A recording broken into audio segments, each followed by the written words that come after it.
What a beautiful name I'm Lynn Slater, and I'm also known as the Accidental Icon.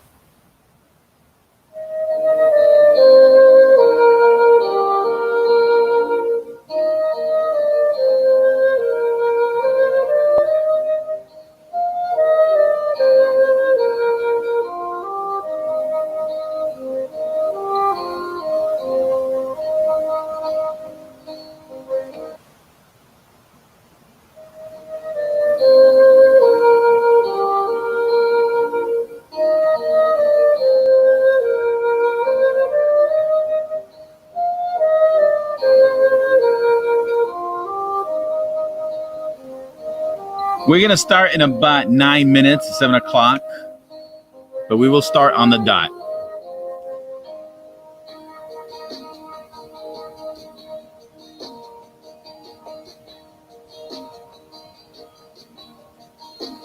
For the throne of God above, I have a strong love, perfectly, a great high priest whose name is love, whoever lives and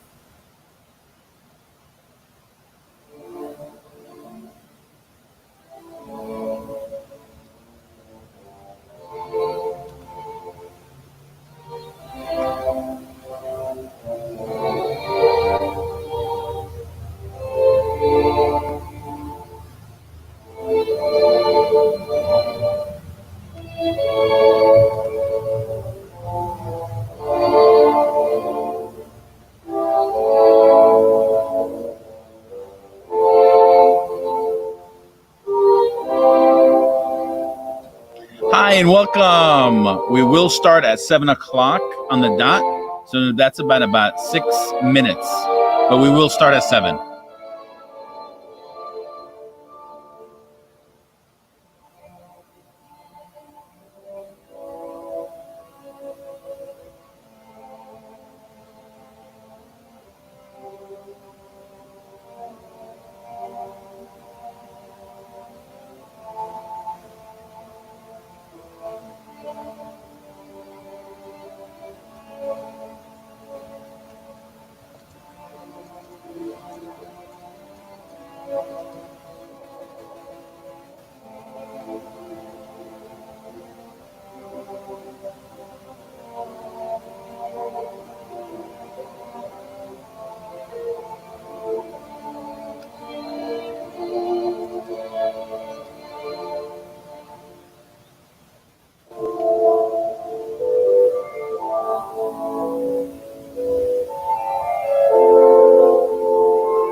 Searching for music for your next video?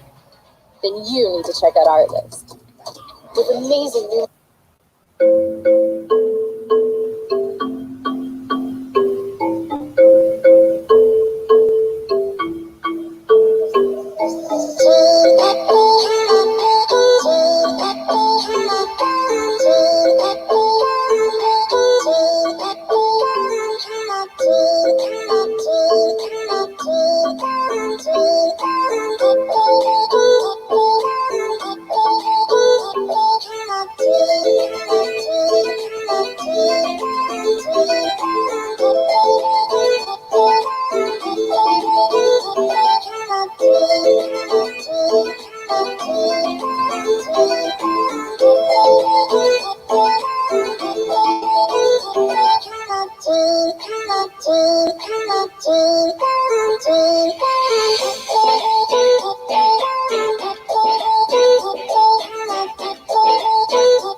Hello, good afternoon. We will start in about 3 minutes. I have a special treat for you, especially if you're an entrepreneur or a business owner, especially at this time. I hope you guys like my selection of music. I know the first one was a classical. I don't want to put you to sleep, so I have to change it up. But without getting in trouble with copyright, so I had to get public domain. That was kind of interesting. Pause that. And we will start in about 3 minutes. Okay, and if you're in here, let us know what city you're listening from or calling in from or watching from. Well, let's go ahead and do the intro. I met Scott in person in Arizona, and I met him one time, and I already liked the guy because he was very kind and he gave a lot of value because of his experience. I was like, you know what? You got to come on my show. So I'm going to read his bio.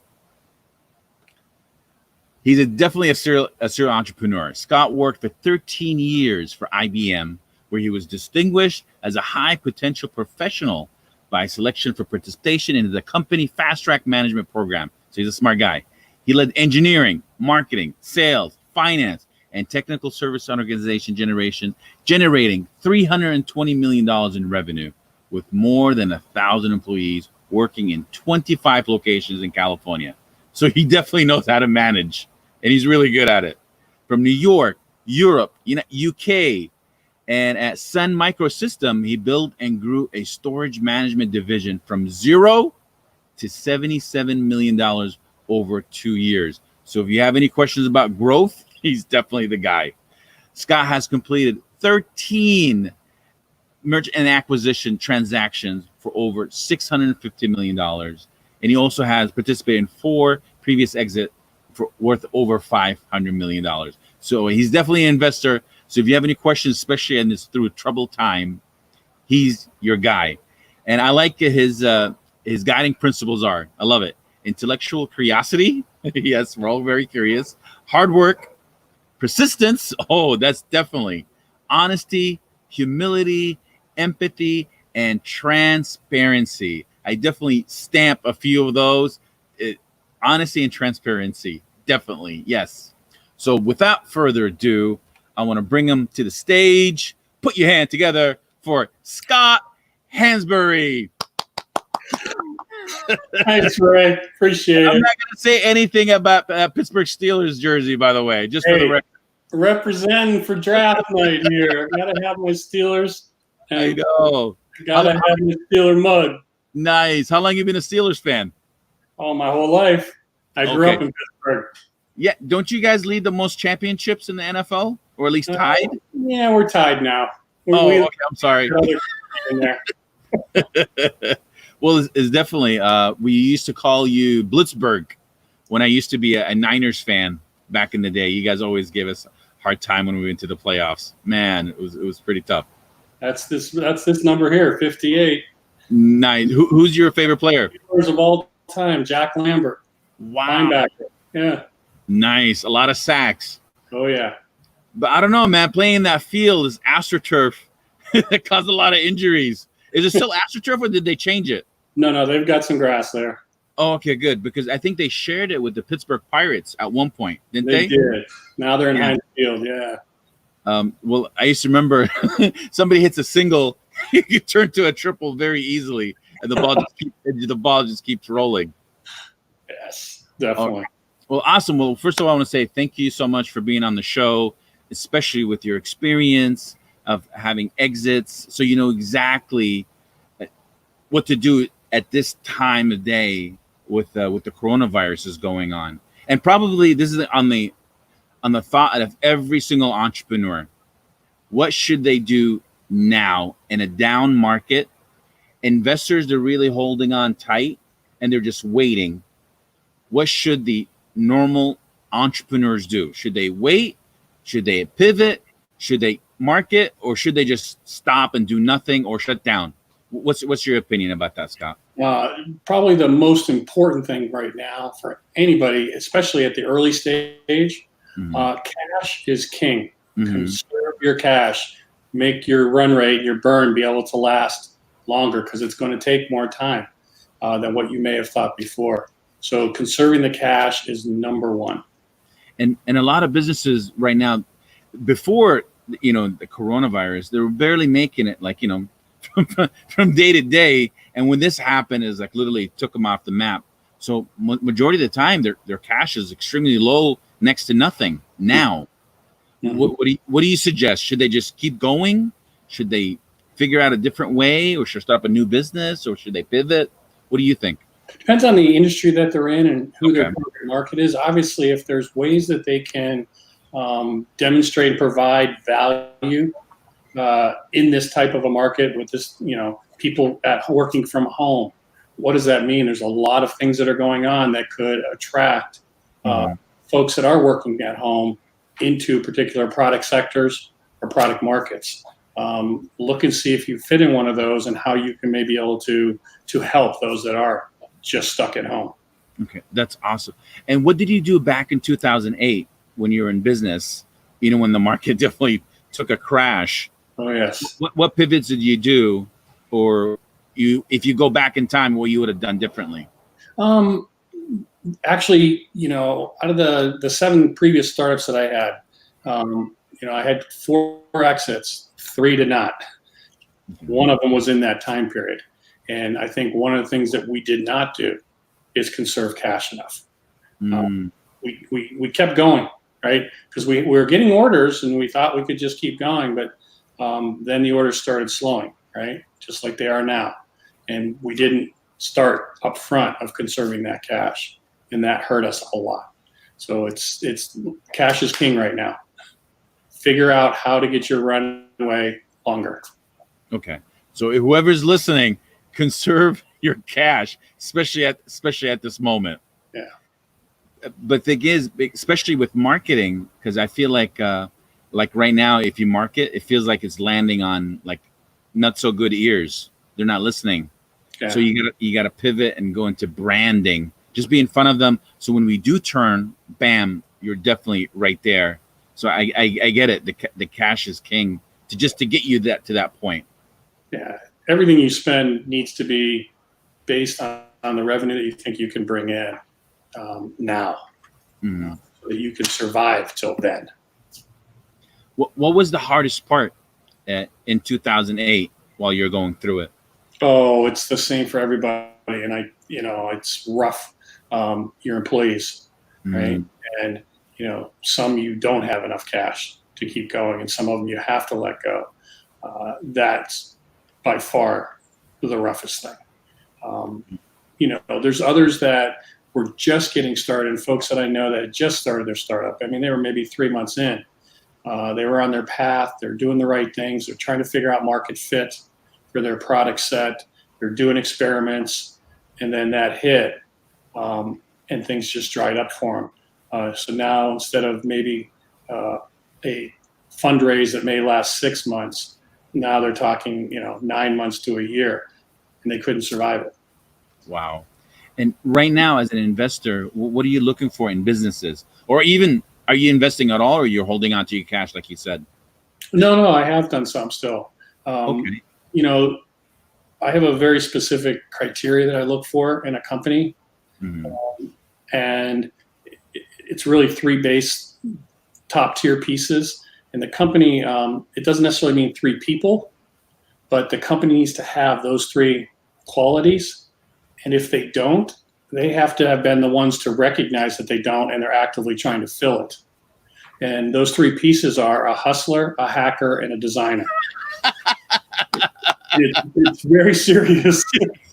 True. You need somebody that can build relationships, that's out there driving, for the business, right? You need a hacker, and it has nothing to do with software. The hacker is somebody that every time they hit a speed bump, they hit a wall, they know how to get around it. They know how to figure out other ways to keep moving forward, to be persistent, keep going.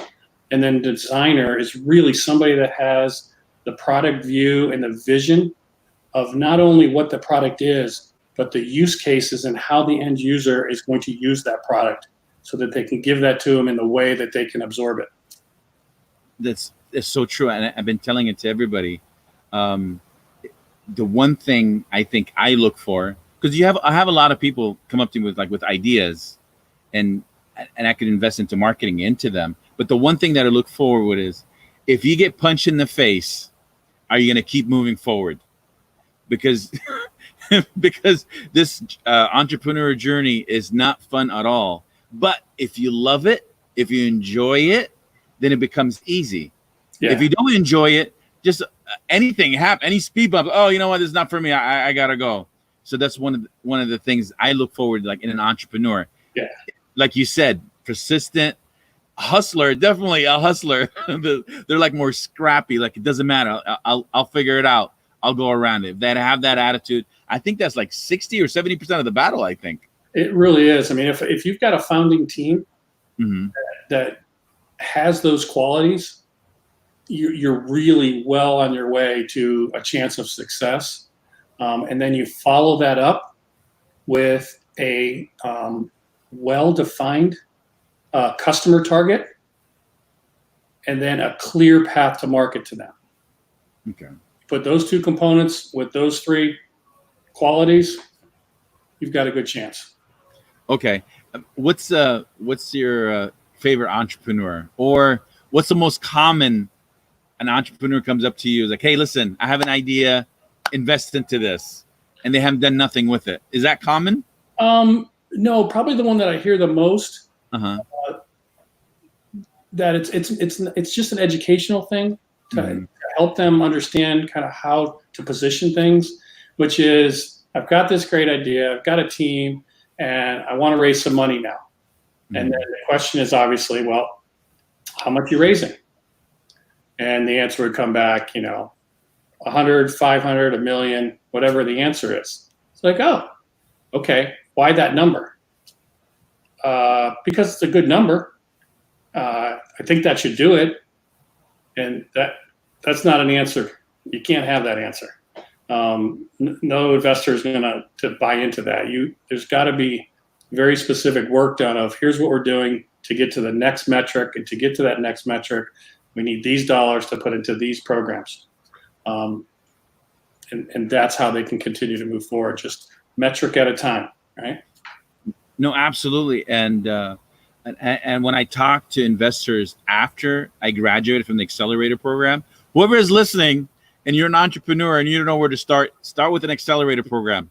Basic accelerator program is a crash course to know exactly what every step you need to do to get funded, how to get your product off the floor, so you can be relevant and know how to communicate with investors. Because investors are very sophisticated, very smart.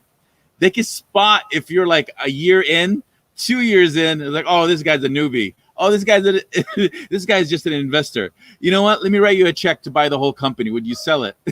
And that's what happened to me, by the way. That's awesome. Yeah, I'll give a shout out to 500 Startups, as I'm an alumni from 500 Startups, and nice, great program for folks to go through. And how much does it cost to get in? You have to apply. Okay. It doesn't cost. You apply. Oh, wow. You get selected. What's the name of the website again? It's 500 Startups. 500startups.com. It's either .com or .co. Okay. Yeah. 500startups.co. We'll put the link after this, so you can go to it. It's an accelerator program. Scott is saying it doesn't cost you anything, but you have to apply. So basically, you have to show them that you know your stuff before you get accepted. Yeah, absolutely. So I recommend it. That's a good starting point, especially if somebody doesn't know where to go or halfway through. I think it's a lot of benefit. Definitely. Okay. I know you have started multiple startups. What's the current project that you're working on right now? We've got unbelievable technology product. The company's called Anthem One. Oh, you guys gotta listen to this. This is gonna change how lighting works in the whole world. So you know what? Before me say anything, I'm just too excited. Go ahead, Scott. Please tell them. That's okay. Yeah, the company's called Anthem One. Anthem One. Justin Evans is the inventor. He from Wisconsin. Just an incredibly brilliant guy, right? And he was a grip and a lighting guy, as well as a producer of movies in Hollywood. And he just hated the light. He hated how lights worked when you're doing a film. So he decided to build his own. And most commercial and industrial lights, if the bulb goes out, you throw away the whole unit, the whole housing, everything, gone. You have to get a whole new thing. So he created a small cube. It's like 5-inch cube, right? And then he created these patented light cards. Right? Show him the light bulb. Show him the light bulb. Like that's one of them, right? That's the light bulb. Look how thin it is. And this center part is 1 1/4 inches. And how many candles does it give out? In this 1 1/4 inches in the middle of that, there's 900 LEDs. Wow. So it throws off a beam of 160 degree with no aberrations to the edges. I mean, it's pure all the way through. And he built this for the film for lots of reasons. One, because, it gave the correct light, almost as if you were in sunlight. But two, it's the only light that was ever produced for people of color. So now, if you've got folks of different nationality and different races in the same scene, previous to this, they had to, in post-production, color everybody the right color because it didn't pick them up right. This, you can shoot and not have to do any post-production on those folks. So he built this. I met him and we started working together. And he has since now built a whole set of these light cards for different industries. This light card right here is a military-grade IR card. Can you bring it close to the camera so we could have a close-up? Yeah, hold on a second. Let me take the sticker off. So that is a military-grade IR. So wow. IR is obviously invisible. You can't see the light, right? Mm-hmm. But with this card, you could do lots of things. You could fly this over a mountaintop that could be 2 o'clock in the morning, pitch dark. And guys with the right infrared goggles that are tuned to the right encrypted frequency, to them, that mountaintop's going to look like daylight 4 football fields wide. Anybody on that mountain, it's completely dark. So that's a military application. The key for us is the one that he's invented just recently and just could change the world. I mean, he's transforming the world is what he's doing. And I'll show you this. There you go. So that card is a UVC. So it's UV light at this, UVC at a 265 nanometer light. Why that's important is people have heard about UV light. In fact, the president talked about it the other day. UV light comes from the sun, gets through our atmosphere. C does not. It bounces off our atmosphere. But UVC can kill viruses, pathogens. Tell them which kind of virus. Like COVID-19. Yes, the light could kill coronavirus. Some of the early testing that we've had done at medical centers, some of the most known, nationally and internationally known virologists testing, have showed that our light can kill the virus in 15 seconds. Wow. And they tested it. Oh, yes. Is it because of the heat? Or is it the rays? Yeah, it's that part of the spectrum, that 260 to 270 aspect enemies of the light spectrum is what is the sweet spot for killing pathogens. Okay. Hello, Mr. President. Hold on. Yeah. We got a solution here. Yep. Definitely call Scott.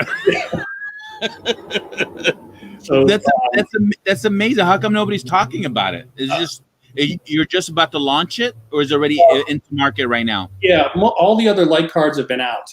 Okay. This light card is new. We wanted to make sure we got all of the official testing from the medical, from the hospitals, all that have done the official, reports on it, and then that's coming out. That's awesome. And how did you run into this? How did you find this opportunity? The inventor approached you, or? Yeah, Justin, he came to Phoenix to meet me, and we've talked, and I could see what he had, but where he sold me right away was it was built for the film industry. He showed me that, but I'll never forget it. At the end of the discussion, I asked him, I said, Justin, what's your vision? Why are you doing this? And his response was, because I want to feed the world. So feed. So one of the cards he had already built was this card, which is an agriculture card. And he can build these agriculture cards at different parts of the spectrum.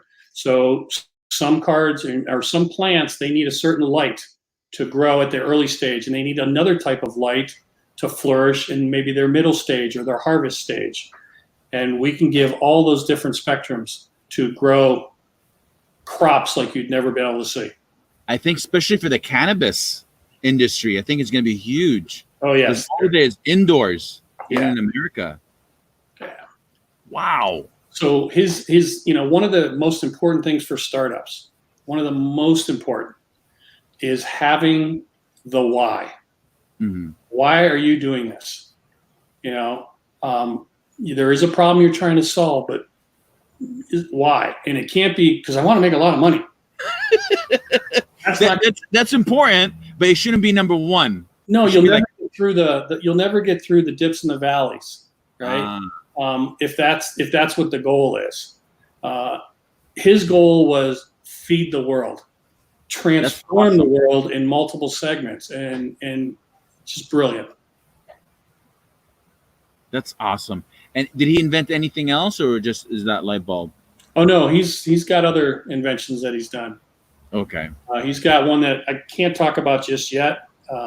That you know why? Because he hasn't filed a patent on it yet. So make sure you file your patent. It's pretty incredible.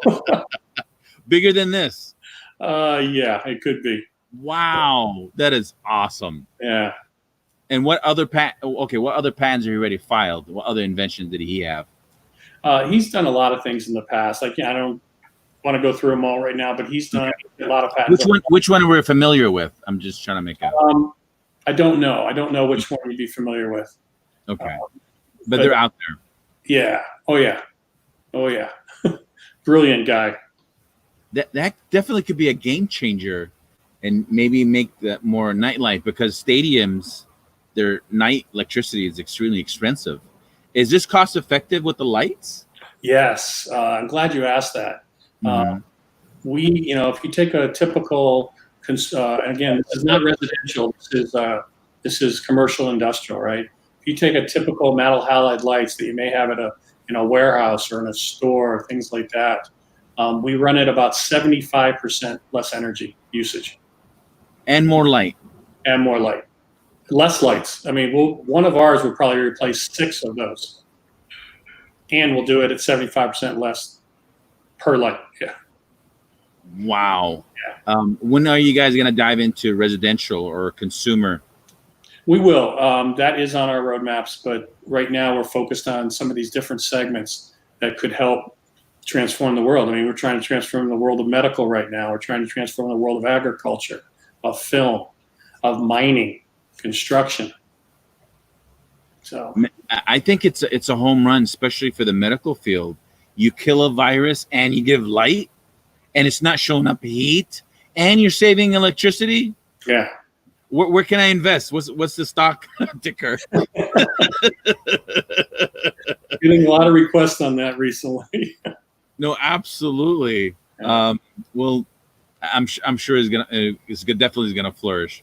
We'll tell us about the journey, how you became an investor, and or maybe talk about what's your first project that you thought it was a bust, but you stuck with it and you got there. Yeah, I think. I started pretty young. Mm-hmm. I think most entrepreneurs usually have gotten something going Mm-hmm. at a young age, and that's good, and they've stayed with it, which is fantastic. I think my path to from college to IBM was probably the best thing that I could have ever done. Is starting at that corporate world, because IBM gave me a framework of every aspect of a company, right? Mm-hmm. Engineering to sales to marketing to finance to business to customer support. And that I give all my credit to them, all of it, because that gave me the framework to work with it. And so the key part then was finding, something that you wanted to do, that you wanted to solve a problem, get that why, right? And then finding a good chemistry with your co-founders, right? So, hitting those three things that I mentioned before, the hustler, hacker, designer. And a couple of times I didn't have that. I didn't do that. I skipped a step and they burned me. It burned me every time. Because then it becomes a grind. Because, if you don't have your hustler, right, you could have a great product that sits on a shelf or sits in code somewhere that doesn't go anywhere because you've missed that part, right? Or you've got somebody out there just doing a great job building relationships, could sell anything and help you get in anywhere. But you didn't have a good designer to know how that customer really would use it and how they would interface with it in a way that would be acceptable to them. So you missed the market. So it's really key. And I did. I missed a couple of those, and it cost me. But those that made it through, every single one of them, and this is one of the things I always, with folks that I mentor or sit on advisory boards, is, if things are going really well, you're not there yet. It's so true. Because there is going to be a train wreck, and there's going to be multiple train wrecks. And until you can get yourself through those train wrecks, you won't get to the end, right? You have to get through the train wrecks, and you have to be persistent to be able to get there. But they're going to come. They're definitely going to come. And now, be prepared. And if you've done your homework and you've done your planning and you're diligent about what you're doing, make it through, and your team will stick with it, especially if they understand the why. Why are you doing it? What is the company about? Because that's really what builds the culture in the company. It's the why. It's not about, I got free drinks, or I got, it's not about that. It's about, what are you doing to change things, right? And what is that person doing, and what's their contribution to be able to change things? No, absolutely. The why is huge. I'm sure you know my story. Oh yeah. I used to be a social worker, if any of you guys are listening. And one of the reasons is counterfeit merchandise is connected to human trafficking. And I just lost it. I just dove in. I just had to do something about it. 4 years in, and every year, I think I'm considered myself a hustler. I just keep going. I just keep moving forward. Doesn't matter. Coronavirus, no worries. We'll figure out a different way how to brand it. We'll just keep moving. Absolutely. That's the hacker in you. Yeah, and the hacker. Okay. No, thank God. But thank God I was blessed with a good team, a lot of support group, friends, developers, and they're all together. And obviously, I'm steering the way. So I keep, not me, keep falling forward. Just keep moving forward. Yeah. And as soon as I keep moving forward, is definitely what we came from yesterday. As long as we're stepping up and keep moving forward. But tell me about a moment that you almost came close of quitting. I think we all have it. Oh, yeah. But then you're like, no, I need to keep moving forward, and you're glad that you did. Oh yeah. You ever had that moment? Can you share it with us, please? I will. Okay. Before I do though, I want to just go back to one thing you said. Yes. It's crucial, especially for entrepreneurs and folks that are early startups. You mentioned some of the team and some of the things, right? Probably the most important person on your team is your family. Whoever that is, that's probably the most important, because you will go through these ups and downs. And you need to have that support behind you to stay persistent, to be able to get through that. So tons of credit to, the family, my wife, the kids, everything. Okay. There is, some of those times, I did have a company that things got really rough, both from a finance standpoint, running out of cash. The market fit appeared to be there, but then it started to fade. Mm-hmm.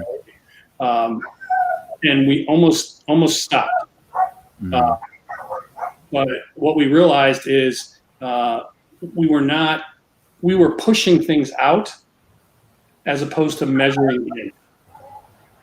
So that will happen a lot in companies. Like, I got this great product, I'm going to send it to market. It's like, have you talked to any customers? Does anybody want that? Mm-hmm. Understanding what the target market's real needs are, and getting that feedback, doing those experiments, do the A/B testing, trying all those things was so important, and we weren't doing that, and that's why we started to fade off of what we thought was market fit, and it was really just a mirage, because it was a market fit for a small piece of that segment, until we kind of did some experiments and went, oh shit, we were missing the mark, and then we got in and we hit. Nice. So you almost came close, but you just got to keep moving. Okay. That's awesome. All right. What's one last tip before we go away that you would give an entrepreneur that if they're on the fence of starting a business, what would you give them? That good advice to push them over the edge to do it, or not to do it, maybe. Really do some soul searching of why you're doing it. It comes back to that why. Because if your why is not strong enough and you're not convicted and convinced on that why yourself, it will show. It's going to be a very big struggle for you. So know why you're doing it, be convinced and convicted to that, and then move. That's awesome. Yeah. All right. Well, thank you so much, Scott, for your time. They're changing the world with a new light bulb. It's not in residential areas yet. It's in commercial, industrial. Definitely go to their website, anthem1.com, to learn more. Thank you so much, Scott, and good luck, sir. Really appreciate you having me. Thank you. You too. Thank you, sir. Bye-bye. Have a blessed day.